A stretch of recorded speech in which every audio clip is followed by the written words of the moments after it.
Et on commence ce feuilleton avec cette question que vous avez dû certainement vous poser ce matin au petit déjeuner. Le président du Sénat, c'est le numéro 2 ou le numéro 3 de l'État? Alors, on parle généralement du numéro 2 de l'État, mais c'est une formule, pour ne pas dire un abus de langage, car précisément, selon les constitutionnalistes, le président du Sénat est le numéro 3 dans l'ordre protocolaire après le Premier ministre, mais il devient numéro 1 en cas de vacance de la présidence.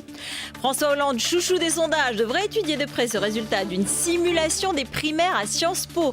Sur 289 votants, c'est Martine Aubry qui arrive largement en tête avec 38% des voix. François Hollande, petit 24%, dangereusement talonné par Manuel Valls, c'est 19%. Vous ne le saviez peut-être pas, mais si Carla a épousé Nicolas, c'est qu'il connaissait le nom des fleurs en latin.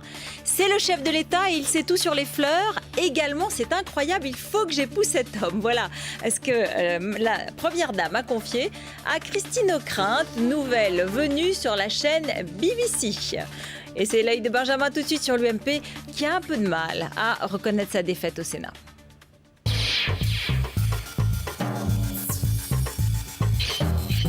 Cela ne constitue en rien l'interprétation d'un désaveu de la politique gouvernementale. Oui, monsieur Copé, il y a des défaites difficiles à accepter. Aujourd'hui, votre majorité a fait la preuve que la politique n'est pas simplement une bataille d'idées, mais aussi une guerre des mots. Comment vous expliquez-vous cette claque de l'UMP ?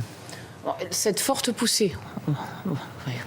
Utiliser des termes plus appropriés. Oui, à vous entendre, la victoire de la gauche pour la première fois aux élections sénatoriales ne constituerait pas un véritable camouflet pour la droite. Et selon certains, ce serait même le contraire. Et on a le même score à gauche qu'à droite, on n'a pas changé. C'est ainsi que depuis dimanche, à l'UMP, la somme de 177 sièges de gauche est égale à la somme de 171 sièges de droite. À croire qu'en 24 heures, les règles fondamentales de la mathématique ont changé. Il faudrait savoir pourquoi l'arithmétique a évolué. Oui, il faudrait savoir, car si la victoire de la gauche ne constitue pas une défaite pour la droite, alors comment interpréter ce scrutin ? Je ne suis pas capable de répondre à cette question. On ne peut pas savoir exactement. Aujourd'hui, on ne peut pas vous le dire. Je ne peux pas vous le dire. Et aux journalistes qui n'ont toujours pas compris, inutile de trop poser la question. C'est moi qui fixe les interviews et je n'ai pas à répondre comme ça, spontanément. Prenez rendez-vous avec moi, je vous répondrai. Je ne sais pas si je suis en colère. Non, juste mauvais perdant.